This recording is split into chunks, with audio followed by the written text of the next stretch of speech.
When I was a corporate manager of Fairchild Industries in 1974 through 77, I met the late Dr. Wernher von Braun in early 74. At that time, von Braun was dying of cancer, but he assured me that he would live a few more years in order to tell me about the game that was being played, that game being the effort to weaponize space, to control the Earth from space and space itself. Von Braun's purpose in life during the last years of his life, his dying years, was to educate the public and decision makers about why space-based weapons are a dumb, dangerous, destabilizing, too costly, unnecessary, unworkable, undesirable idea. The strategy that Wernher von Braun taught me was that first the Russians are going to be considered to be the enemy. In fact, when I met him in 74, they were the enemy, the identified enemy. We were told that they had killer satellites. We were told that they were coming to get us and control us, the dirty commies, that whole story. First, the Russians were the enemy against whom we're going to build space-based weapons. Then terrorists would be identified, and that was soon to follow. We heard a lot about terrorism.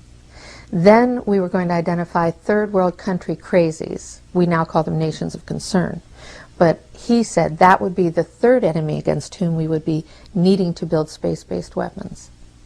And the next enemy was asteroids. Now at this point, he kind of chuckled the first time he said it. Asteroids, against asteroids we're going to build space-based weapons. So it was funny then. And the funniest one of all was against what he called aliens, extraterrestrials. That would be the final card.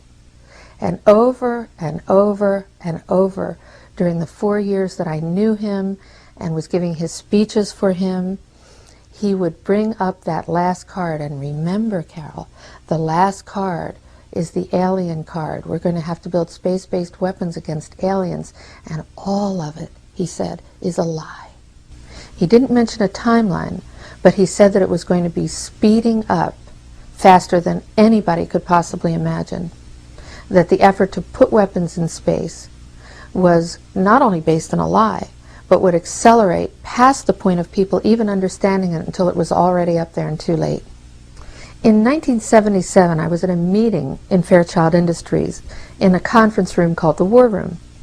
This is 1977, and they were talking about creating a war in the Gulf region when there was $25 billion in the space-based weapons program that yet had not been identified. It wasn't called the Strategic Defense Initiative, at least, until 1983. This weapons system then had obviously been going on for some time that I didn't know anything about.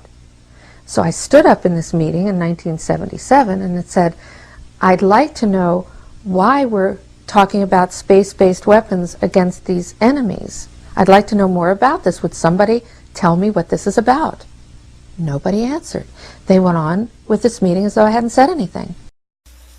Dr. Carol Rosin is one of over 450 witnesses who have come forward with inside information that they were told to shut up about. That first clip was from the Disclosure Project Witness Testimony series on Google Video. Listen to what she says, because I believe it could be very important. Here's what she said at the Press Club in Washington in 2001. Good morning. My name is Carol Rosin. In 1974, after being a sixth grade school teacher, I was introduced to the late Dr. Wernher von Braun in the U.S., the father of rocketry.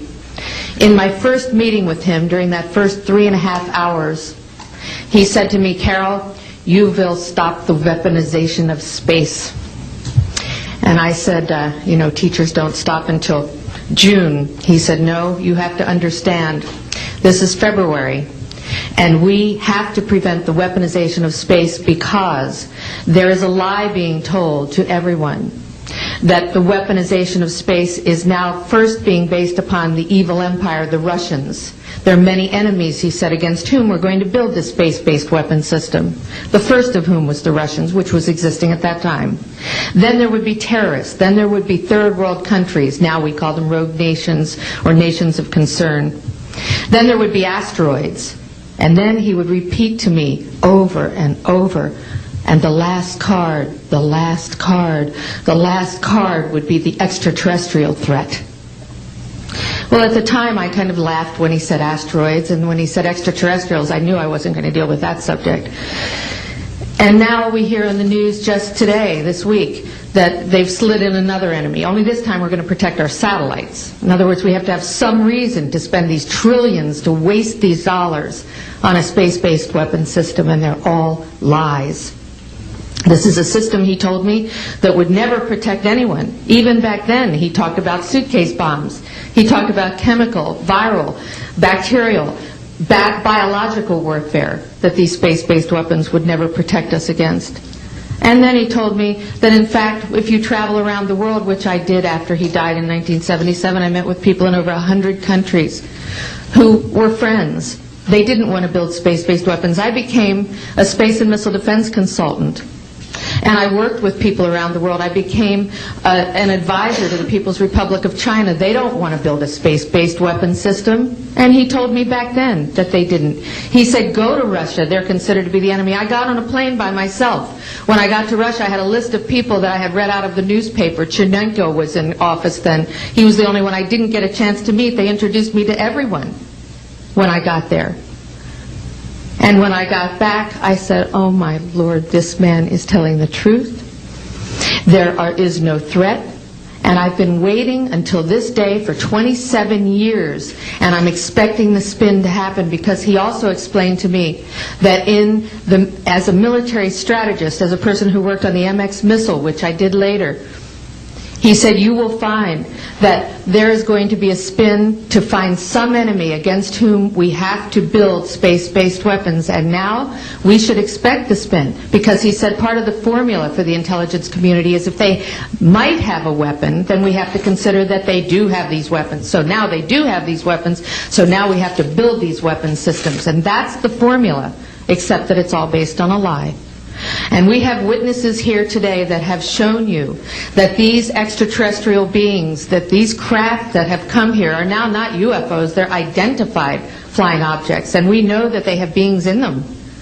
And we have witnesses here who have told you that they can shut down our missile silos, they can stop a rocket going into space that's a test. We have witnesses here who have worked in the classified departments, who have the courage to come forward here to support what Wernher von Braun told me back in 1974 to 77. And I will testify before the Congress that when I founded the Institute for Security and Cooperation in Outer Space, which I shut down a few years ago because I didn't believe we had a chance with this huge, integrated around the world, complex weapon system, that we had any chance at all of transforming that war industry into a space industry that could provide benefits, like Dr. Greer has said, of global warming. We can end that situation of that problem. We can end the energy crisis. We can build now non-polluting technologies. Wernher von Braun used to tell me that we could have cars back then that drove around off the ground. He described this to me on beams so that we have no pollution on this planet. And we can solve the problems of the people that are urgent and potential, and the other animals and the other cultures on Earth and in space. And we can end the arms race without dislocating the industry jobs, without disrupting the economy, by transforming, Wernher von Braun told me, the war industry into a global cooperative space industry that will provide, he said, finally, more jobs and profits on this planet than during any hot or cold wartime, more products and services that can be applied directly to solving the problems of this planet. And we can have a whole planet now that lives in peace on Earth, with all the cultures on Earth, and with all the extraterrestrial cultures in space. And these are words that Wernher von Braun told me in 1974, and I will testify before the Congress under oath about everything I have said and more. Thank you.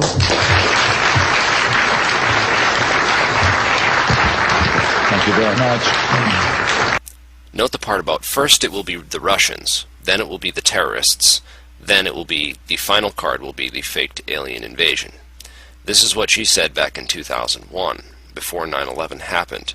And those of you who have been keeping up with 9/11 and the truth movement and information that has come out about the attacks know that the so-called war on terror is a complete lie, and we were never after Osama bin Laden, And that's all being exposed now, just like the fake WMDs were exposed in Iraq.